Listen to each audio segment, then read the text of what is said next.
Está ahí nada más que 3 conectados, 14, 15.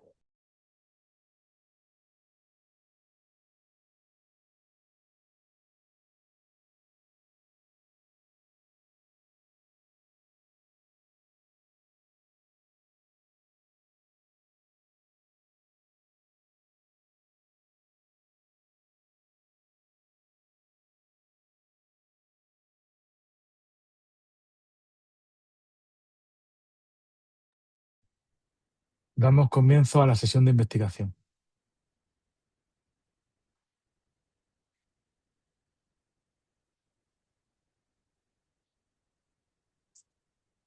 Buenas tardes y bienvenidos a esta sesión de investigación del IBS Granada, la sesión de este mes de mayo. Mi nombre es Federico García, yo soy adjunto a la dirección científica del IBS y para mí es un auténtico placer moderar y presentar hoy a mi colega, el doctor Javier Rodríguez Granger. El doctor Rodríguez Granger es facultativo especialista de área en el servicio de microbiología del Hospital Virgen de las Nieves. Él nos va a hablar de las micobacterias atípicas en nuestro entorno. Para los que no le conozcáis, es un auténtico experto a nivel nacional e internacional en todo lo que pivota alrededor de las micobacterias. Yo tengo que agradecerle que ellos son los que prestan servicio a las micobacterias de toda Granada, incluido nuestro hospital. Y la verdad es que el servicio que nos prestan y el nivel de expertise que tiene Javier y que tiene todo su equipo en este tema es internacionalmente reconocido. Así que nada más, Javier, cuando tú quieras puedes empezar eh, y al término de la sesión pues veremos las preguntas que hay que nos trasladarán los asistentes y tendremos un tiempo para debate y coloquio. Así que muchas gracias por adelantado, Javier, y cuando tú quieras. Vale, pues muchas gracias, Federico. Lo primero es dar las gracias al IBS por la oportunidad de dar. Voy a compartir la sesión lo primero, ¿no? Aquí. ¿Se ve? Sí, se ve. Bien, se ¿Se ve ve bien bien? y te oímos bien también, Javier. Venga, pues empezamos entonces, Federico. Mira, Estupendo. lo primero, en primer lugar, repetir, dar las gracias al IBS por la oportunidad de compartir esta sesión con todos vosotros y, lógicamente, a ti, Federico, también por darte las gracias por tu amable presentación. Hoy vamos a hablar de dos entidades muy próximas microbiológicamente, pero a nivel epidemiológico muy diferentes. En la siguiente diapositiva, si pasa,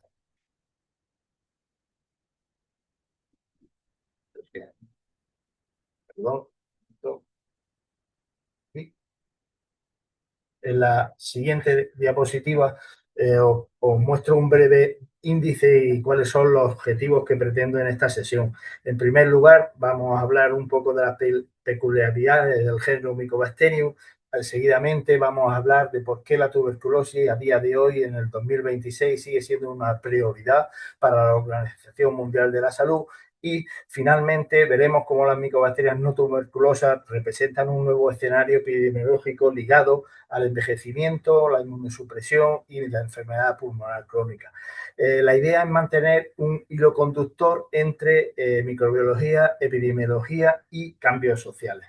Para empezar a hablar de las micobacterias, pues aquí os muestro una de las principales singularidades de estas bacterias. ¿Cuál es la pared celular? Su pared celular es distinta a las paredes celulares de bacterias gram positivas y gram negativas y única entre las bacterias, como veis, y lo que más tenemos que destacar de ella es la presencia de una densa bicapa lipídica que le confiere unas propiedades características. ¿Cuáles son estas propiedades que le da? Pues le va a conferir una alta hidrofobicidad, le va a permitir que esta capa tan cerosa sea impenetrable para muchos de los antibióticos que se utilizan hoy en día frente a estas micobacterias, por lo tanto le va a facilitar la resistencia frente a ello y, por último, le va a dar un ambiente bastante hidrofóbico, ¿vale? Seguidamente también, pues veis aquí en esta diapositiva que muestra una tinción del cielo. Es otra de las características que esta membrana lipídica le aporta, su capacidad de ser ácido alcohol resistente. ¿Vale? Y esta es una tinción de cielo que lleva con nosotros más de 150 años y que tiene plena vigencia en los laboratorios de micobacterias actualmente.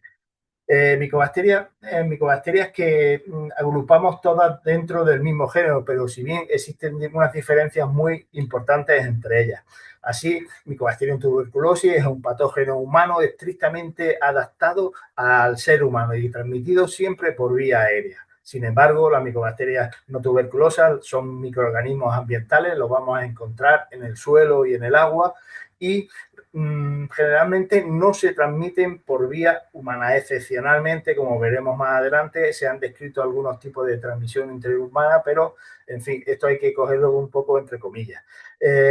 La situación que tenemos entre una y otra podríamos resumirla muy fácilmente. La tuberculosis es una enfermedad con unos determinantes sociales muy claros y que se transmite principalmente a través de la transmisión humana. Por su parte, la exposición de las micobacterias ambientales a las que todos estamos expuestos requiere muy importante a quién estamos expuestos y de qué tipo de huésped estamos hablando, ¿vale? Y eso lo iremos comentando también a lo largo de la sesión. Entrando ya a hablar del complejo de Mycobacterium tuberculosis, ¿vale? Pues en este complejo de Mycobacterium tuberculosis os pongo que está formado por un amplio abanico de subespecies dentro de este complejo. Y os fijáis que los reservorios de estas subespecies son diferentes. Hay reservorios humanos, reservorios asociados al ganado bovino y animales domesticados, ¿vale? Como para las especies Bovis y Caprae, y también nos encontramos un resto de reservorios que son pues animales más mamíferos silvestres, ¿vale? ¿Esto qué nos viene a decir? Que la relación genética que existe entre todas estas bacterias es muy estrecha, comparten más de un 99% de homología, pero si bien el representar y estar pendientes o tener distintos reservorios solo nos dice el gran grado evolutivo de esta especie, por lo cual al tener diferentes reservorios eso implica características epidemiológicas muy diferentes, ¿vale? En transmisión, en enfermedad, en patrón de resistencia, incluso como el propio Mycobacterium bovis, que tiene una resistencia intrínseca a piracianida que no la tiene en la cepa de Mycobacterium tuberculosis. Por ejemplo, resumiendo, la tuberculosis como tal, hablando del complejo Mycobacterium tuberculosis cumple o es uno de los ejemplos más importantes de la prevención de estas enfermedades mediante el control mediante el One Health, donde salud humana, salud animal y medio ambiente deben estar perfectamente controlados para llevar a cabo un buen control de esta enfermedad. Aquí, en esta diapositiva, os pongo pues que si antes hemos hablado de complejo tuberculosis de una especie que no, más o menos habéis visto que pueden estar en torno a unas 10, 15, aquí la palabra con la que os tenéis que quedar es la diversidad y el número tan importante de micobacterias no tuberculosas que hoy día manejamos en los laboratorios de micobacterias. ¿Son todas patógenas y todas causan patogenicidad al hombre? Pues no todas, solamente a lo mejor pues un tercio que son, como los muestro aquí, tanto de crecimiento lento, el complejo de labio, el complejo de Mycobacterium accesus, una micobacteria de crecimiento rápido, el Mycobacterium fortuitus complex o Mycobacterium kansasi, son las principales micobacterias no tuberculosas que somos capaces de aislar hoy en día, pero tenemos un resto muy importante que está por determinar su implicación en la patología humana. Las micobacterias no tuberculosas tenemos que quedarnos también con la idea de que está mucho por hacer, no están estudiando todo a ninguno de los niveles ni de diagnóstico ni de tratamiento como para el caso de la tuberculosis.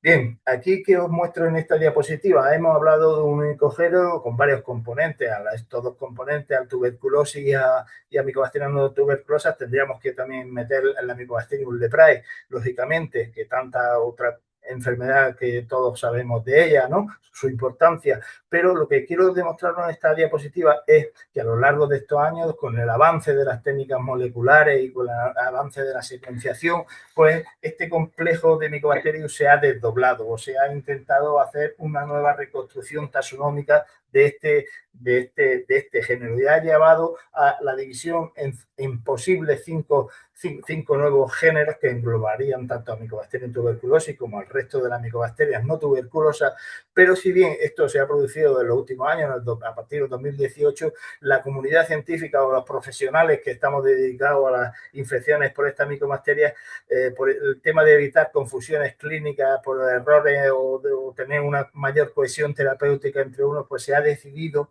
mantener la taxonomía de estas micobacterias, aunque existen diferencias entre ellas, bajo el único género de micobacterias y seguir nombrándolas como se ha nombrado desde su aparición. Con esta diapositiva empezamos a hablar de tuberculosis.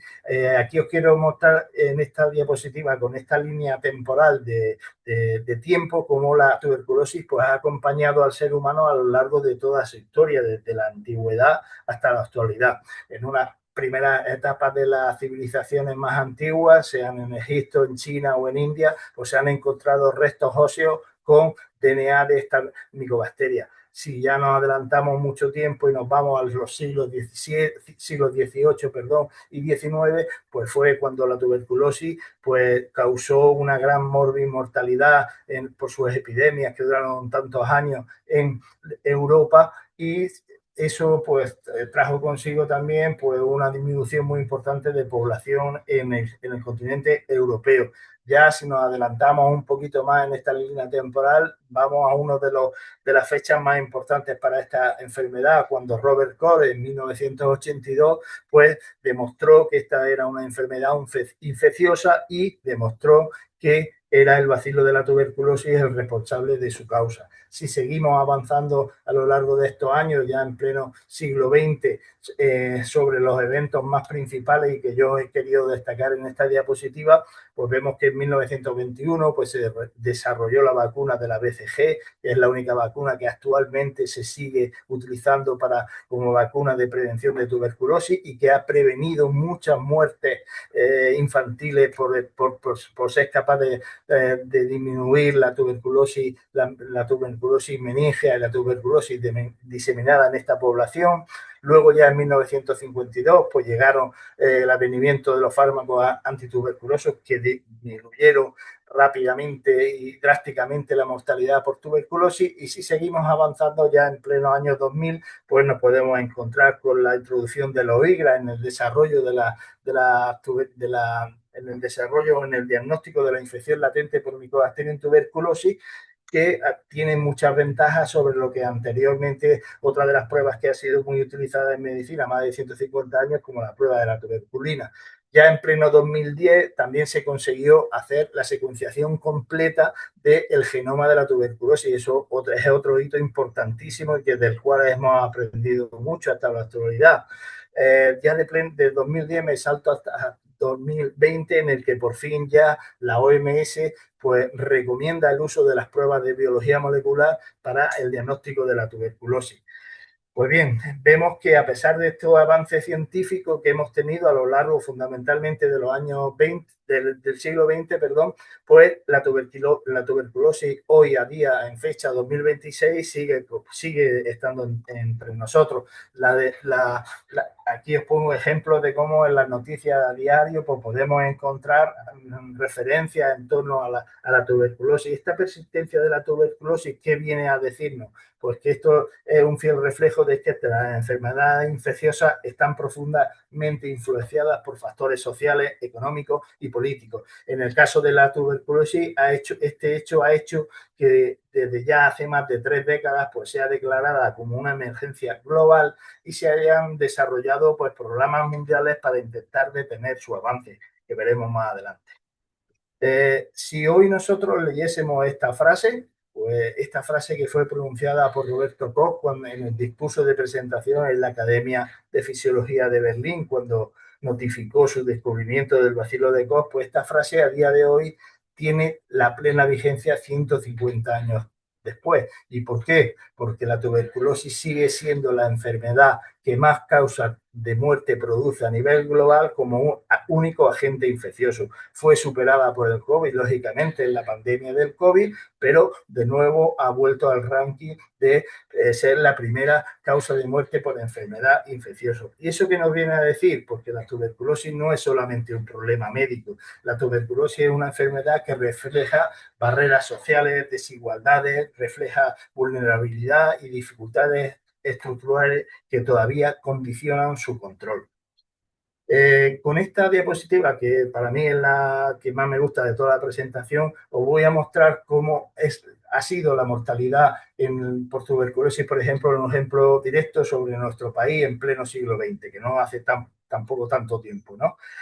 Si veis vosotros en la gráfica, pues desde 1990 en España pues morían casi 50.000 personas por tuberculosis anualmente, tanto en sus formas pulmonares como en sus formas extrapulmonares. Vale, si vemos el devenir de la gráfica durante los primeros 50 años del siglo XX, vemos que estas tasas de mortalidad se siguen manteniendo con altibajos, ¿vale? Pero más o menos podríamos hacer una cuenta rápida. Si durante 50 años han muerto 50.000 personas cada año, eso significa y se traduce que los 50 primeros años del siglo XX en España murieron 2, millones de personas, ¿vale? Por tuberculosis. Fijaros a partir de los años 50 cómo con el advenimiento de los fármacos antituberculosis la mortalidad cae drásticamente, ¿vale?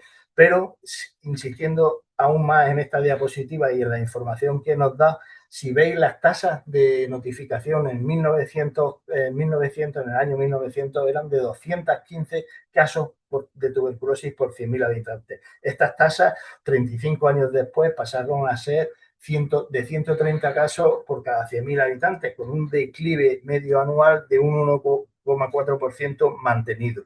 ¿Esto qué nos quiere decir? Que la tuberculosis ahí va bajando poco, sí, pero va bajando. Y si ahí no hemos tenido en estos años unos avances diagnósticos y de tratamiento espectaculares, ¿por qué? ¿Por qué cae? Porque la tuberculosis en unas condiciones sociales favorables, pues también decae.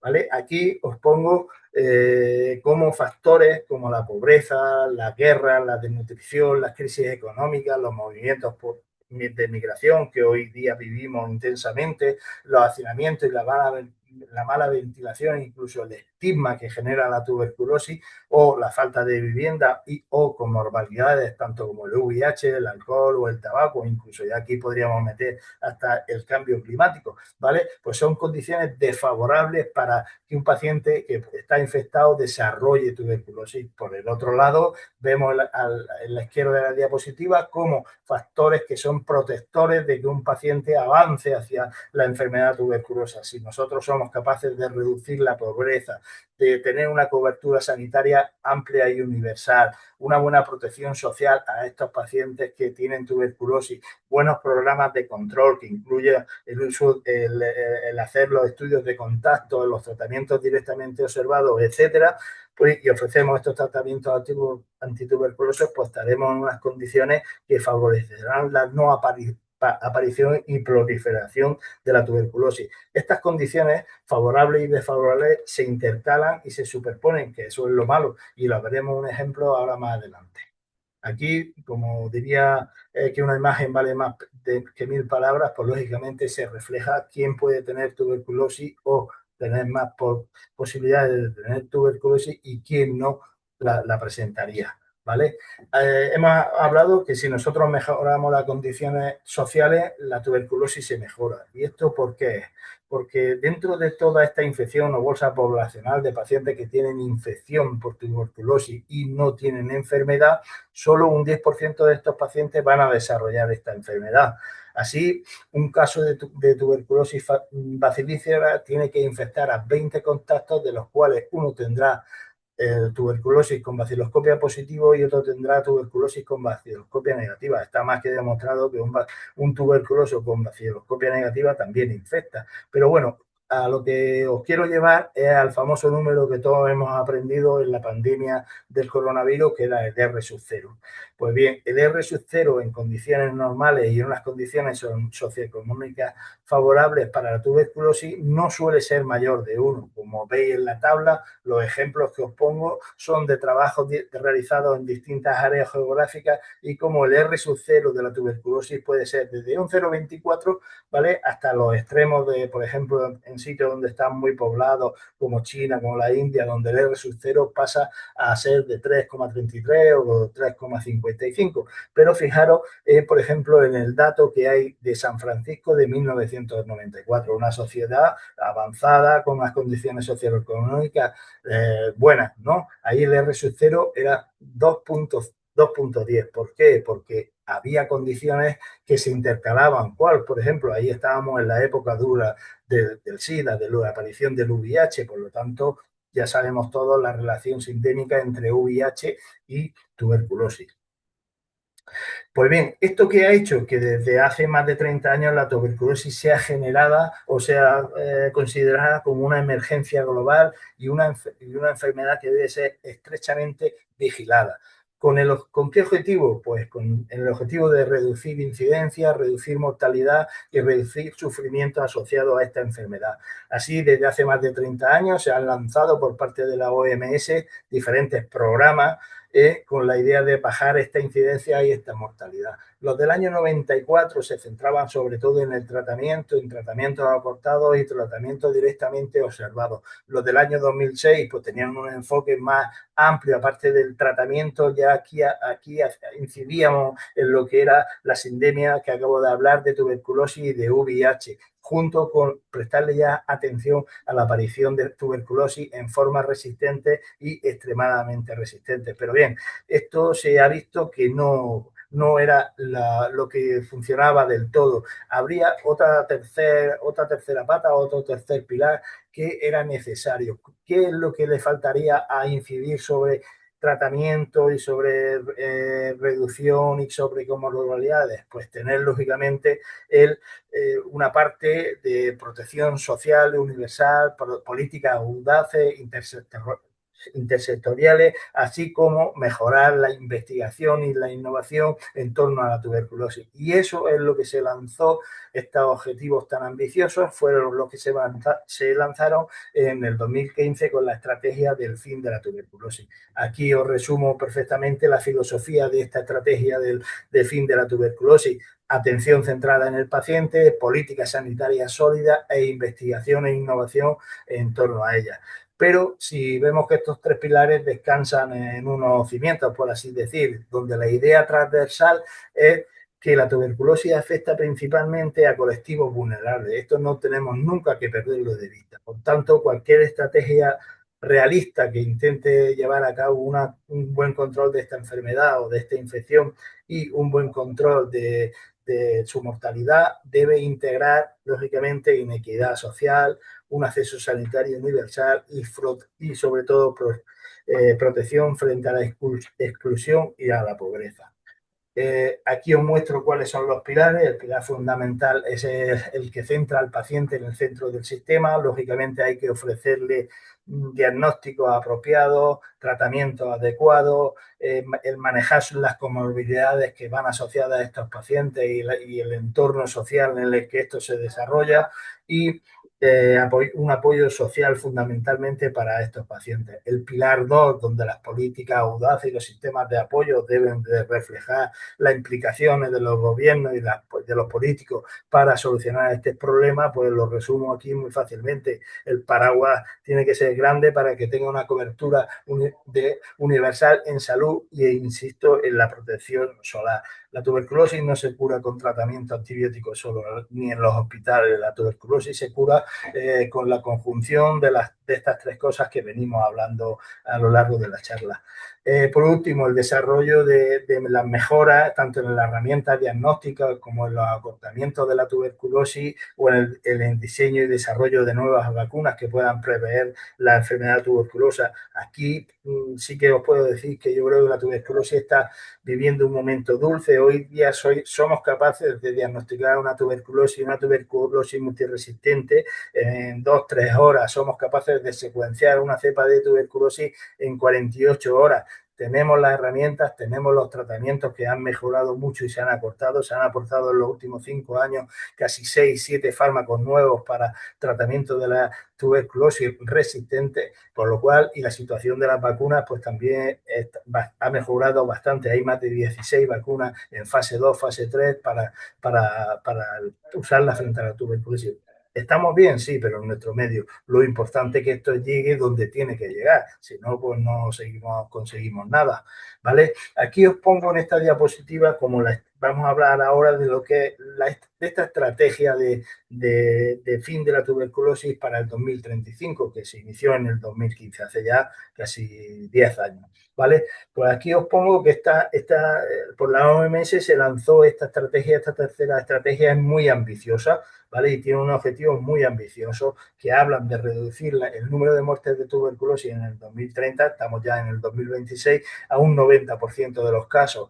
Para el 2035 generaría que este porcentaje subiera a un 95%. Reducir incidencia de un 80% en el 2030 a un 90% en el 2035. Y ojo, que los costes, que en estos casos se llaman costes asociados al tratamiento de tuberculosis catastróficos. Cuando alguien dice catastrófico, pues suena a catástrofe. ¿Y esto por qué? Porque en los países donde hay más tuberculosis, lo que puede generar el gasto de un tratamiento de tuberculosis en uno de estos pacientes significa a lo mejor más del 40 o 50% de los ingresos anuales de una familia. Entonces, de ahí lo de catastrófico, ¿no? Bueno, aquí vemos en los objetivos que se marcan. Ahora, un plan que evalúa cómo la tuberculosis va o se va a intentar controlar o bien se va a intentar eliminar, tiene que tener una serie de indicadores para que así veamos que los países que están participando en estos programas de eliminación de tuberculosis cumplen o no cumplen. ¿Cuáles son los hitos o los indicadores estratégicos? Las coberturas de tratamiento sean eficaces por encima de un 90%, que estos tratamientos sean eficaces en más del 90% de los casos, ofrecer tratamiento preventivo a pacientes que han estado en contacto con pacientes bacilíferos y darles la posibilidad de tener una profilaxis, ¿vale? Que el coste sea cero, como hemos dicho anteriormente, y ya aquí la OMS también mete el uso de nuevas herramientas diagnósticas que hemos visto que se actualizaron y se permitieron o aconsejaron su uso ya en pleno 2020, ¿vale? Y el uso de las nuevas drogas también. Bueno, también se va avanzando en esto y se ve que estos indicadores casi todos están centrados en referencia a incidencia y mortalidad. Pero hemos hablado de la parte preventiva, de la parte social, que tiene que tener también su importancia en el desarrollo y la vigilancia de estos programas. Así, por ejemplo, otro de los indicadores que se incorporaron ya en el 2022 fue la cobertura de la investigación de contactos. Cualquier caso de tuberculosis pulmonar debe de tener su estudio de contacto. También cualquier diagnóstico microbiológico de tuberculosis debe ir apareado del conocimiento de su test de sensibilidad, tanto a fármacos de primera línea como de segunda línea. Es muy importante también que los pacientes afectos de tuberculosis conozcan perfectamente su estado frente al VIH y el reducir la mortalidad por tuberculosis en menos de un 5%. Estamos en un país donde somos capaces de diagnosticar y traer y tenemos los tratamientos adecuados, por lo cual no se nos deben de morir mucha gente por tuberculosis en nuestro medio. Pues bien, todos estos programas están muy bien, son ideales, pretenden unos objetivos muy ambiciosos, pero cuando se desarrollan en el 2015 nadie preveía lo que pasó en el 2019. ¿vale? Pues estas cosas como las que nos pasaron en el 2019, como fue la pandemia del coronavirus, pues traen consigo una ecuación muy fácil que os pongo aquí abajo. Pandemia de COVID igual a qué? Igual en relación a la tuberculosis. No, ahora estamos hablando de tuberculosis, pero relacionarlo con todas las enfermedades que se vigilan. Pues mira, pandemia de COVID significa infradiagnóstico, retrasos terapéuticos y un aumento potencial de mortalidad y de resistencia. Esto fue ya lanzado por la propia OMS en el 2020, cuando aplicó diferentes modelos matemáticos que ya preveían este incremento de casos a lo largo de los 5 siguientes años y el aumento de mortalidad también en los próximos 5 años.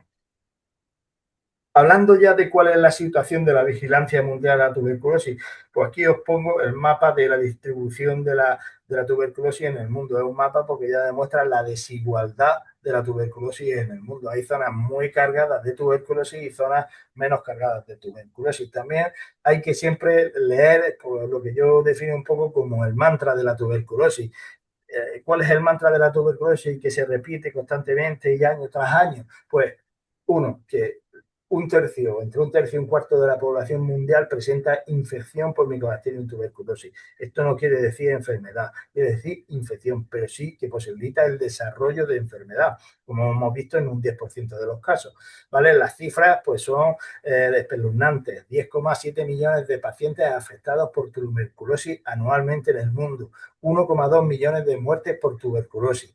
Luego también, sin duda alguna, pues tener en cuenta que todas las personas con sistemas inmunitarios debilitados, ya no solo por el VIH, sino que hoy convivimos en una sociedad donde las infecciones se vive más y se vive mejor, pero se vive también con una cantidad de gente que tiene unas condiciones de inmunosupresión más o menos delimitada, por lo tanto tienen opción también a tener una reactivación por una posible tuberculosis. A esto también le sumamos, en este caso, la tercera incógnita de los cambios poblacionales, de países de alta carga a países de receptores de esta migración donde tenemos unas tasas de incidencia más bajas.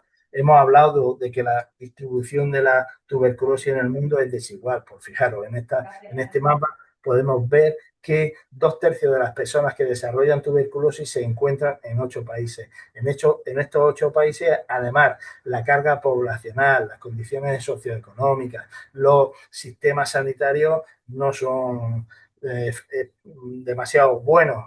Mucha gente, poco dinero y sistemas sanitarios malos, porque nos lleva a decir incidencias altas de tuberculosis, pero esto tiene una implicación directa a los que sí tenemos más dinero, a los que sí tenemos mejor cobertura sanitaria y a los que sí mejor tenemos una vida mejor, por así decir, ¿no? Tiene implicaciones directas porque nosotros somos receptores de esta migración que viene de países de alta endemia de tuberculosis.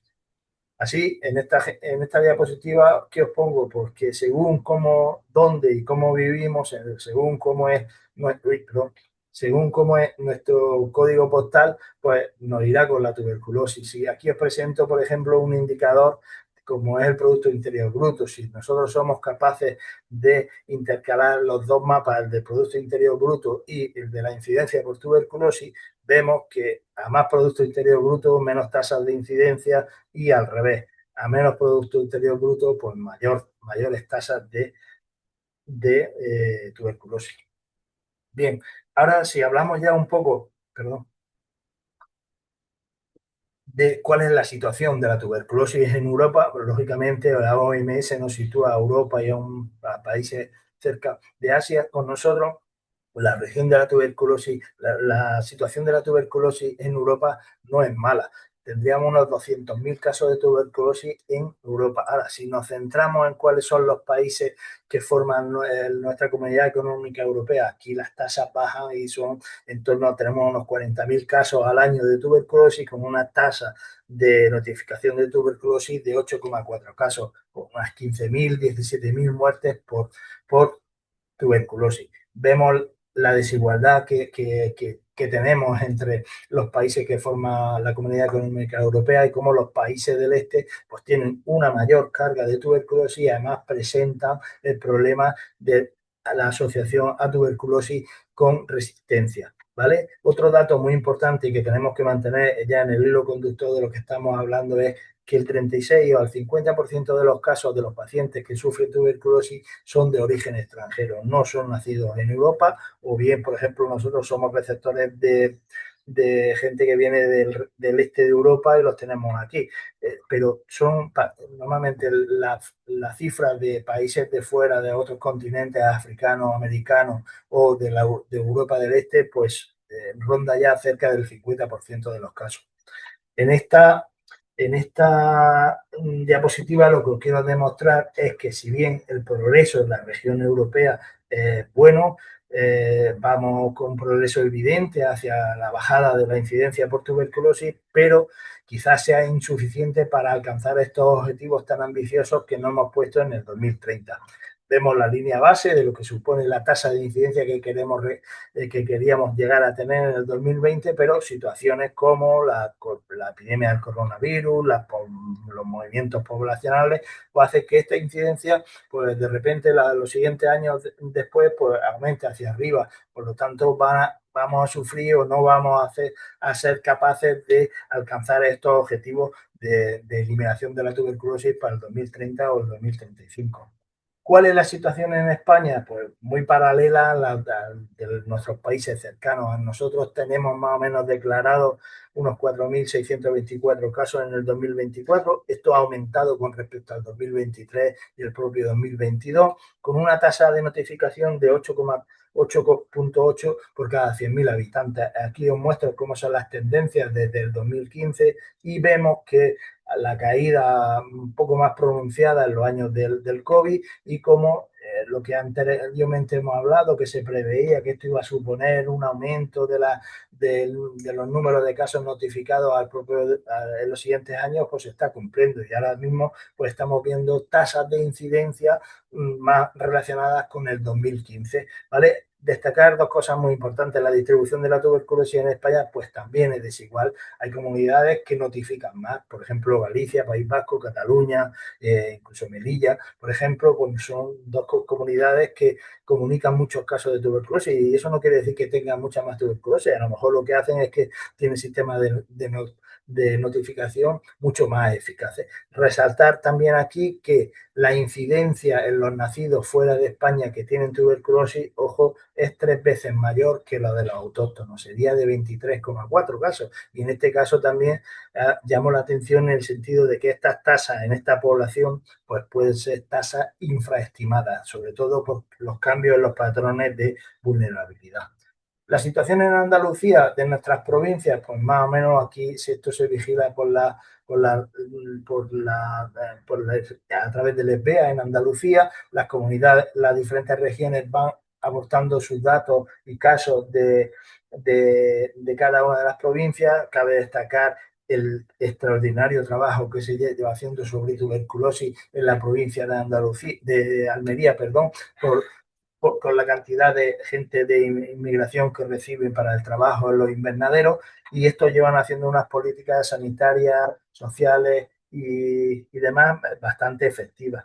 De otros núcleos poblacionales, por ejemplo, como conozco en Sevilla o con unas tasas de notificación en algunos distritos sanitarios con una N muy elevada, pues también sé que hacen un trabajo extraordinario en el control de esta enfermedad. El resto de las provincias pues podemos ver que mantienen esta caída durante el COVID y que ahora pues estamos viendo pues unas tasas de incremento en estos últimos 3-4 años. Si todos estos conceptos que hemos hablado los traemos a nuestra realidad y a lo local nuestro, pues aquí os presento que en el año 24 tuvimos 115 pacientes afectados por tuberculosis, en este caso el 87%, el 76% de los casos se dieron en hombres con una edad bastante jóvenes, en torno a los 43 3 años. Se cumple también que el 50% de los casos son en extranjeros, predomina la forma pulmonar sobre las otras formas extrapulmonares y en el caso de ser extrapulmonares, pues lo que más vemos son las formas linfáticas y la forma pleural. En un 10% más o menos de los casos somos capaces de recuperar este microorganismo tanto de muestras respiratorias como de muestras no respiratorias. los síntomas de la tuberculosis, por los porcentajes que presentan, pues no nos vamos a parar mucho. Sí me voy a parar en que de estos 115 pacientes, casi la mitad necesitan ingreso hospitalario y algunos de ellos llegan incluso a necesitar su ingreso en la unidad de cuidados intensivos. Y más o menos pues suelen estar unos 10, entre 10, 20, 16, 20 días de ingreso. Esto es mucho.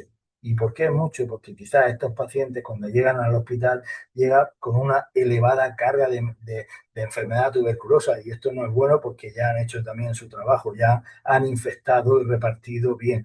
¿Qué pasa? Hay que asociar también a la población, que más del 50% pues, es población inmigrante. Sin duda alguna, esto también nos explica por qué luego no somos capaces de tener un seguimiento de más del 90%, como nos piden en el caso de los indicadores de la OMS, sino que se nos escapan bastante. No tenemos datos de seguimiento de muchos pacientes porque son pacientes inmigrantes que cambian continuamente de domicilio, tienen algún miedo por acercarse a los sistemas sanitarios, por algún tipo de exclusión, aunque esto no tiene por qué significar ningún estigma, ¿eh? Así que lo que también quería comentaros, la parte que nosotros podemos aportar en esta epidemiología de la tuberculosis, que es la epidemiología molecular. Nosotros ya disponemos de herramientas suficientes para poder hacer esta secuenciación parcial del genoma de esta micobacterias en tuberculosis y entender los linajes, entender los sublinajes, pues nos dan idea y conocimiento acerca de la transmisión, de cómo si se producen brotes y conocer cuál es la dinámica de la tuberculosis en diferentes poblaciones. Lo que nosotros encontramos en este análisis, que es base de la tesis de María Aguilera, pues hemos encontrado que circula principalmente el linaje 4 con diferentes sublinajes, ¿vale? Que es lo que más se correlaciona con el resto de España y con nuestros países de Europa a nivel central de Europa, ¿vale? Pero somos capaces de detectar, por ejemplo, algunos sublinajes como el Beijing, que en este caso se sabe pues, que es un sublinaje que está más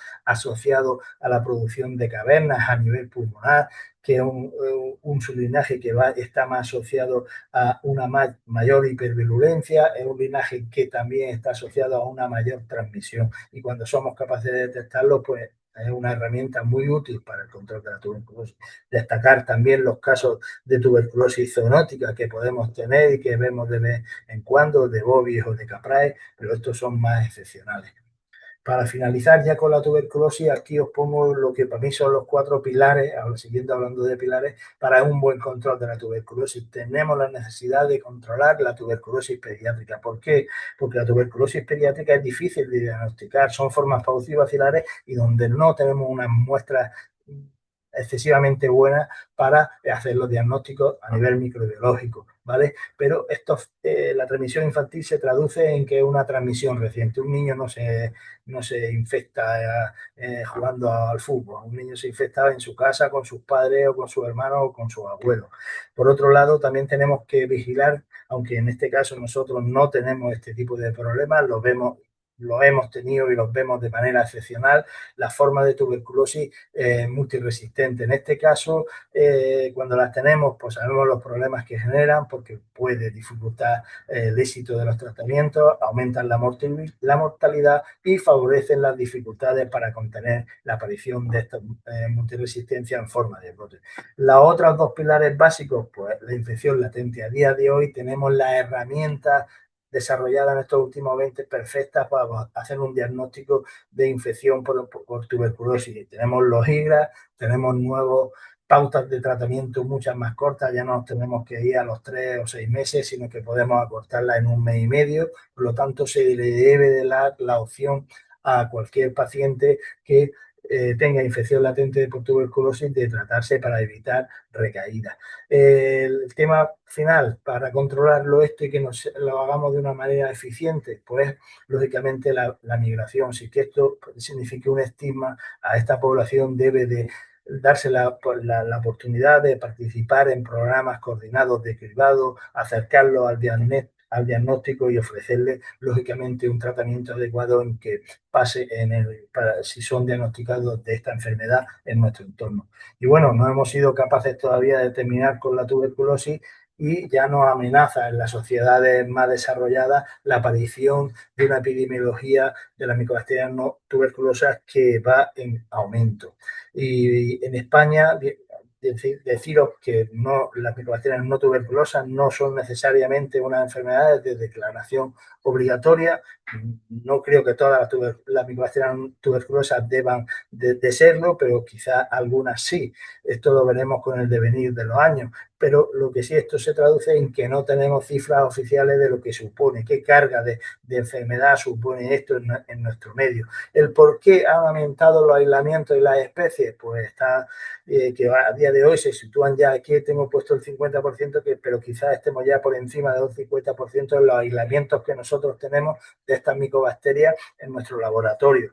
Uno, se lo debemos porque una sociedad avanzada disminuye la tuberculosis. Lógicamente hemos mejorado mucho en las técnicas tanto de cultivo como de identificación a nivel molecular y somos capaces de ponerle nombre a más micobacterias hoy en día. El MALDI nos ha aportado esta diversidad de conocimiento de especies que muchas veces no sabemos dónde situarlas, ¿vale? Lógicamente también en nuestra sociedad existe cada vez personas que viven más tiempo, pacientes más inmunosuprimidos, pacientes con enfermedades debilitantes, pero que siguen adelante. Entonces también a esto le podemos sumar una bolsa muy importante de pacientes afectados a nivel de la patología estructural del parénquima pulmonar, por lo cual todo esto lleva a una concienciación mucho más importante sobre estas infecciones. También el haber dejado quizás desde hace muchos años ya la vacunación obligatoria por la tuberculosis en España, pues ha permitido un descenso de una teórica protección cruzada frente a estas micobacterias. ¿Cómo es la distribución geográfica de estos microorganismos? Pues es muy variable. Si lo vamos a tener en el ambiente, los ambientes, pues lo que pasa en España no se tiene por qué parecer a lo que pasa en Australia o lo que pasa en Uruguay. Las condiciones ambientales son diferentes. Por lo tanto, aquí os muestro dos artículos que vienen a reflejar, son del 2022 y del 2020, me parece, que vienen a demostrar dónde en países con una buena economía, en todos de ellos, en la mayoría de ellos, se han declarado tendencias de incremento de estas infecciones por Mycobacterium tuberculosis. Aquí en la derecha os pongo un modelo matemático aplicado por la Sociedad de Respiratorio del continente australiano, donde se prevé que en el 2040 las infecciones por Mycobacterium no tuberculosas pues crecerán de esta manera tan exponencial, ¿vale? Los datos que tenemos sobre las micobacterias no tuberculosas, al no tener registros oficiales, pues los tenemos que ir extrapolando diferentes artículos que hay sobre la epidemiología de esta tuberculosis, de estas micobacterias no tuberculosas. Muchas de ellas solo remiten aislados, otras remiten aislados que tienen significación clínica, como veremos más adelante, pero bueno, a nivel mundial, a nivel de continente, a nivel europeo, a nivel nacional o de las propias comunidades, hay diferentes artículos, se está trabajando y se está empezando a trabajar en esto sobre cuál es la diversidad de estas micobacterias no tuberculosas que afectan fundamentalmente a la patología pulmonar. Así que dentro de estas micobacterias, pues si vemos los estudios realizados a nivel mundial y en nuestro continente europeo, vemos que en este caso la palma se la lleva el Mycobacterium avium complex con sus componentes, avium, intracelulares o quimera. Kansasi es un microorganismo también que siempre que lo vamos a encontrar lo vamos a tener la necesidad de tratarlo, como el Zuclay, pero también otros como Malboense, Accesus, Fortuitum o Sinopi forman una amalgama de unas 20 o 30 micobacterias no tuberculosas muy importantes en el diagnóstico de la enfermedad pulmonar por estos microorganismos. La situación de nosotros, de nuestro medio con respecto a la micobacterias no tuberculosas, pues la voy a resumir en esta diapositiva.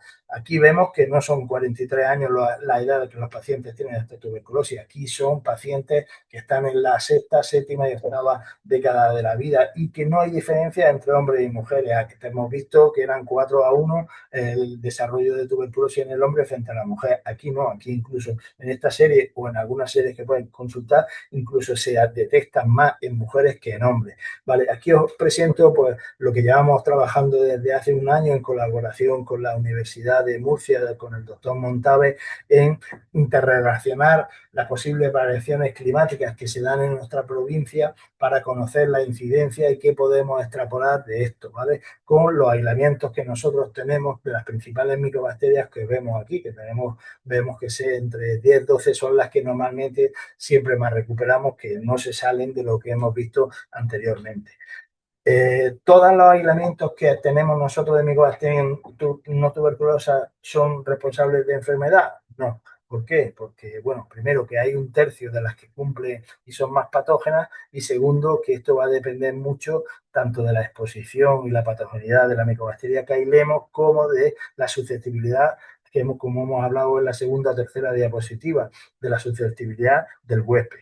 Los huéspedes que le gustan a estas micobacterias son personas mayores con enfermedades crónicas a nivel pulmonar que presenten EPOC, asma o fibrosis quística. Le va a gustar también las personas que tienen baja la inmunosupresión, como sean pacientes VIH o pacientes que toman fármacos biológicos o presentan enfermedades autoinmunes, y, como no, se ha relacionado con los pacientes que tienen aspiraciones frecuentes.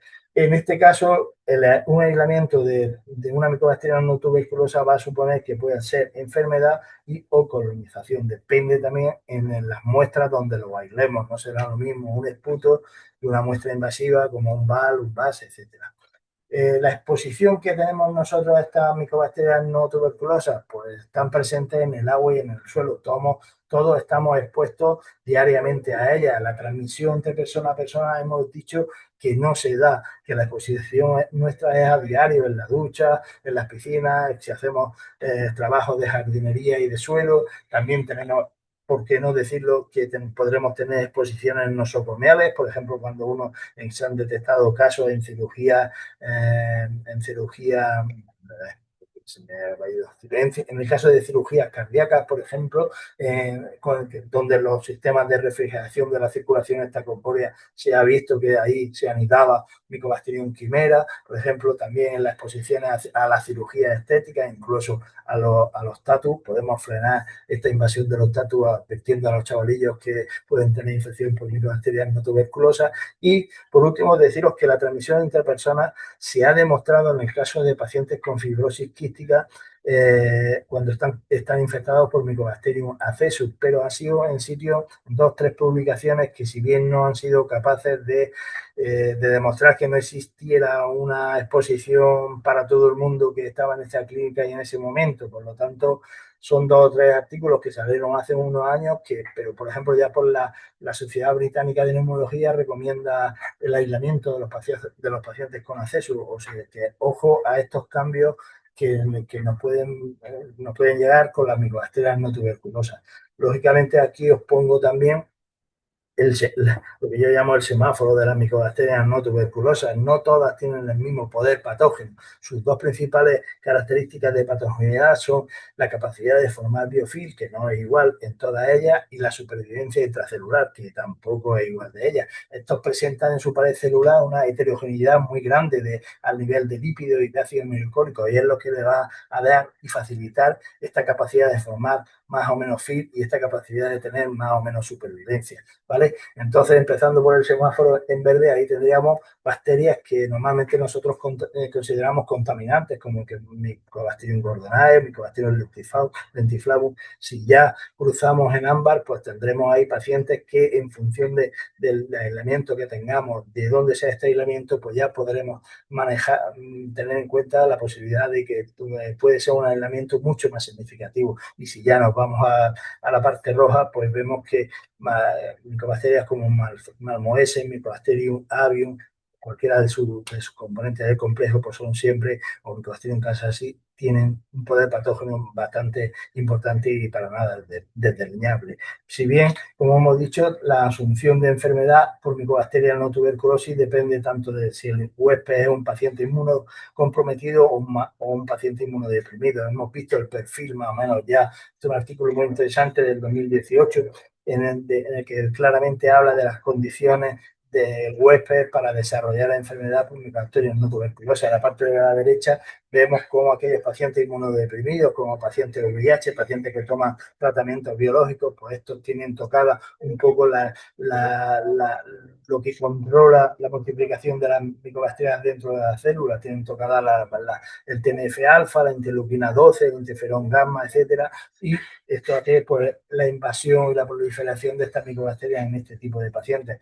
Actualmente, para el control y el estar seguro de tratar una enfermedad a nivel pulmonar, que son la mayoría, las extrapulmonares, no micobacterias, no tuberculosas, son excepcionales, pues necesitamos criterios clínicos, radiológicos y microbiológicos que os pongo aquí. Y desde hace años ya, fue en el 2007 la primera vez que se publicó y ahora recientemente en el 2020 se ha vuelto a hacer una segunda publicación de esto, pues tenemos las guías adecuadas para llevar a cabo una buena práctica clínica en las enfermedades que estamos viendo y están aumentando por estas micobacterias no tuberculosas.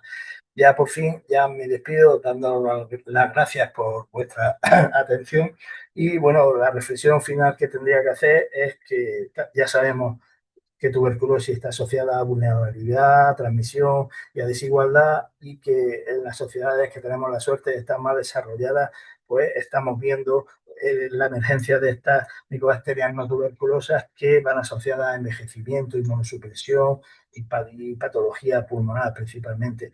Pues bien, este hecho lo único que me hace pensar es que el trabajar de forma conjunta para paliar estas enfermedades no es una opción, sino una obligación. Y por eso quiero poner que hemos sido capaces de conseguir la acreditación de una unidad de alta complejidad para tratamiento de pacientes con tuberculosis en nuestro hospital.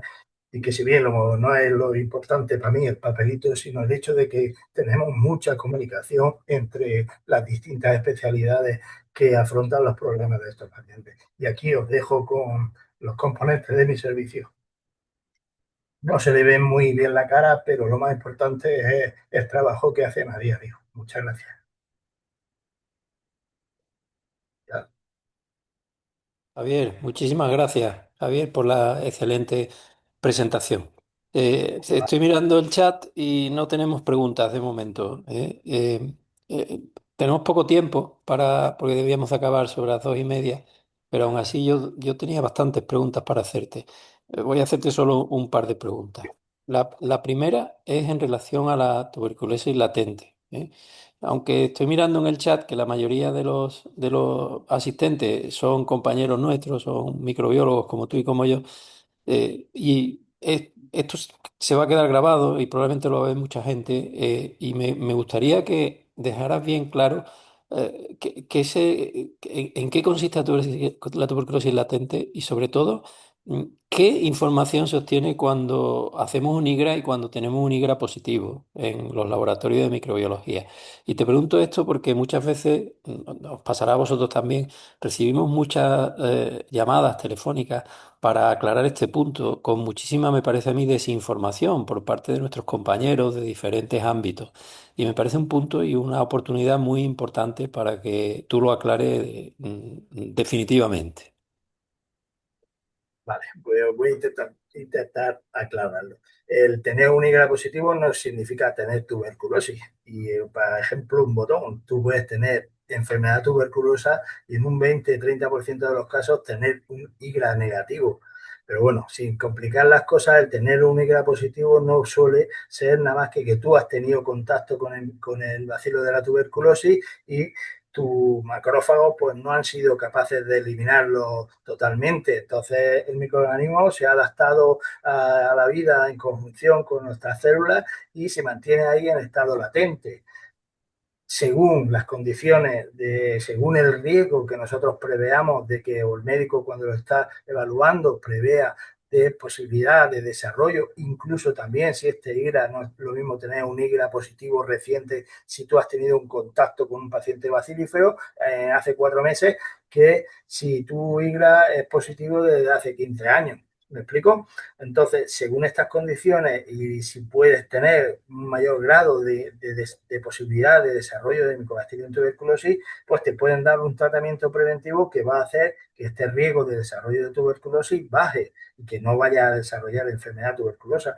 Pero no es podemos confundir infección por Mycobacterium tuberculosis con enfermedad por Mycobacterium tuberculosis. La infección no tiene ninguna sintomatología. Normalmente se le hace a un paciente con Y positivo, pues ya de por sí se le hace un cultivo de micobacterias, se le hace una radiología y se le ofrecerá la posibilidad de tratarse o no. Pero una enfermedad por Mycobacterium tuberculosis es totalmente distinto. Ese paciente tiene clínica, necesitamos muestras para diagnosticarlo, va a tener las clínicas, las características de la tuberculosis. O sea, tampoco el valor predictivo negativo es bueno en este caso, pero el valor predictivo positivo del IGRA no es muy bueno. No es una herramienta que nos va a dar progresión hacia enfermedad. Por lo tanto, la actitud con un IGRA positivo de un paciente, pues extremadamente con cautela. Punto. No necesita ni aislamiento, no necesita ni estudio de contacto, no necesita ninguna de las cosas que van asociadas a un paciente enfermo de tuberculosis. ¿Vale? No sé si con esto te he contestado a la pregunta o no. Yo creo que perfectamente, Javier. Creo que lo has dejado muy claro y me parece que será muy útil para quien pueda visualizar esta presentación. Y luego, como estamos ya fuera de tiempo, una pregunta más, un poco una pregunta política, Javier. ¿Cómo estamos en Andalucía y en España con respecto a la implantación de los planes de tuberculosis? Hay una división, en España está la división de VIH, hepatitis, ITS y tuberculosis, esta división que abarca muchas disciplinas, que hace recomendaciones, que dicta los caminos a seguir. Luego esto en cada comunidad autónoma se adapta a los planes locales. Y yo quería saber un poquito cómo estamos en cuanto a tuberculosis en este aspecto, ¿eh? Has hablado de 2030, objetivo OMS 2030, y quería saber un poquito con tu experiencia y con tu expertise cómo es la situación en este momento. Pues mira, repasando cosas de la sesión, me he llevado cierta alegría en lo que ha sido en el siglo XX los programas que se han lanzado frente a la tuberculosis.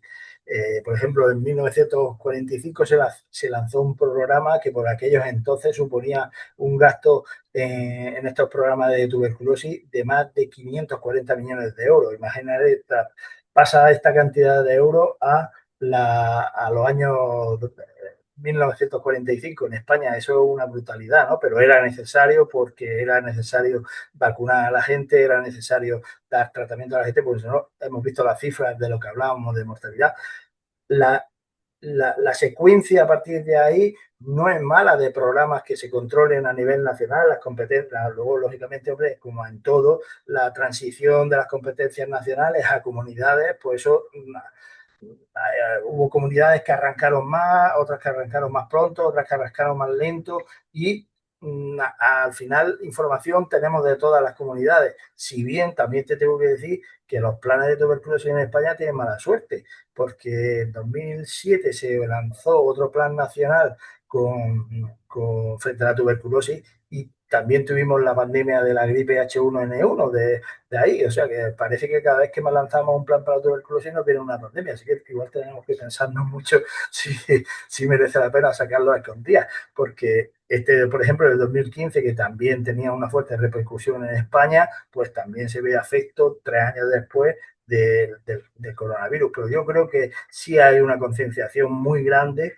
de los planes, tanto a nivel del Ministerio de Sanidad, los informes que hay, salen anualmente, los informes de las comunidades los vuelcan continuamente y anualmente. Yo creo que sí se tiene un buen control. Ahora, quizás hay escenarios donde tenemos la posibilidad de ahondar mucho y que todavía queda mucho por hacer, que son sobre todo en los que hemos referido a lo largo de las charlas en pacientes que vienen de países de alta endemia y que por su situación, por su cómo viven o dónde se encuentran, sus miedos, no acercarse a los sistemas sanitarios por el riesgo de, yo sé, de deportación o de cualquier cosa. Pues no, aquí es donde hay que incidir mucho en que estos programas pues abran sus puertas para amparar y buscar estas bolsas poblacionales, tanto de infección latente como de pacientes inmigrantes que vienen de países de alta endemia. Pero mi sensación es que funcionan y funcionan bien, la verdad, Federico. Muy bien, pues perfecto. Pues muchísimas gracias, Javier. Yo, Bueno, si quieres añadir algo más, este es el momento. no, Y si no, sí, yo creo que podemos dar por finalizada la sesión. Agradecerte tu excelente trabajo y darte las gracias desde el IBS por haber colaborado en esta sesión y agradecer también a todos los asistentes que han participado en la reunión.